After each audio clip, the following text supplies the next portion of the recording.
Mark, Dayton plans to fight a ruling that he violated the state constitution. A judge said yesterday the Democratic governor abused his line-item veto power when he defunded the Republican-controlled legislature. The governor did that in May, hoping to get lawmakers to rework a tax bill. But Republicans sued, calling the veto unconstitutional. A Ramsey County judge then agreed. WCCO chief political reporter Pat Kessler joins us now. And Pat, the governor says he's going to appeal this to the Minnesota Supreme Court. It's his right, but is this a good use of the time that we have here and the money that's going to go into this appeal process? Well, the governor believes this is a philosophical thing, a matter of principle. It's going to the Supreme Court now. He says he will appeal. But Republicans say, why are you doing this? Why are you spending the money? Why are you wasting the time? The attorneys for the Republicans say, they point out that the judge said this is null and void. The governor's vetoes now are null and void. He violated the Constitution, and all that funding is restored. So why are they going on? Well, one of the things that the governor wants to do is say that he does have this power. I've never seen anything quite like this, where a governor is able to, as the court said, eliminate an entire branch of government. It's a pretty neat trick if a governor can do that.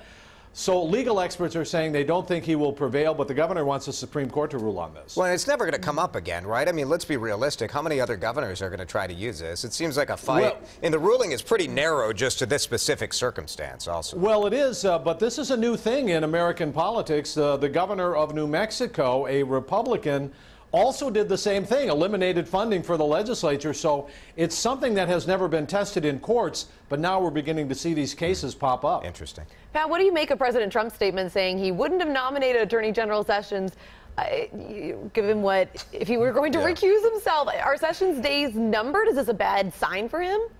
You know, I'm getting up earlier and earlier every morning to see what happened overnight. This is remarkable. This is a remarkable interview in the New York Times with President Trump. It was conducted yesterday afternoon. He says that he would never have hired him.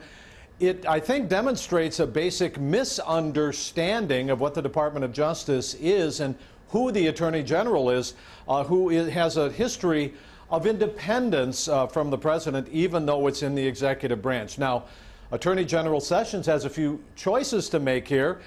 Is he going to resign? If your boss says, I never would have hired you, I'm sorry of you, I'm sick of it, do you Wouldn't you resign, Pat? I mean, that's pretty, you're like, yes, peace I think out. I would. Good luck to you. Not to give any ideas to my bosses. Right. Don't want to do that. But he's... But the Attorney General, who was in Minnesota just a couple of days ago, is having a press conference this morning on an entirely different matter. He's going through the motions here, and he's going to take questions, so we'll see what happens. But this is remarkable coming from President Trump in another day of another remarkable statement from our president. Pat, a huge outpouring of support from really both sides of the aisle for Senator John McCain, who's battling brain cancer. He really is one of the leading political figures of our time. He is. He is one of the greatest political figures in American politics in the last 50 years, in our lifetimes for sure. Ranks up there with Ted Kennedy in the United States Senate, running for president, and is also one of the most popular U.S. senators on both sides of the aisle. He is known as a maverick. He speaks his mind. He gets in trouble with his own party as much as he gets in trouble with the Democrats. But what makes this different is that this is a man who has spent his entire life serving our country, the most well-known, most famous living American war hero, and a prisoner of war all these years. And so this news, for a lot of folks, is devastating. This is just very tough, an aggressive form of cancer. He says he's going to fight it, and we're going to be with him for the next year and a half. Yeah, the country will be cheering for him for sure. All right, tough stuff. Pat, thank you. We'll see you on the news at 5 and 6. You bet.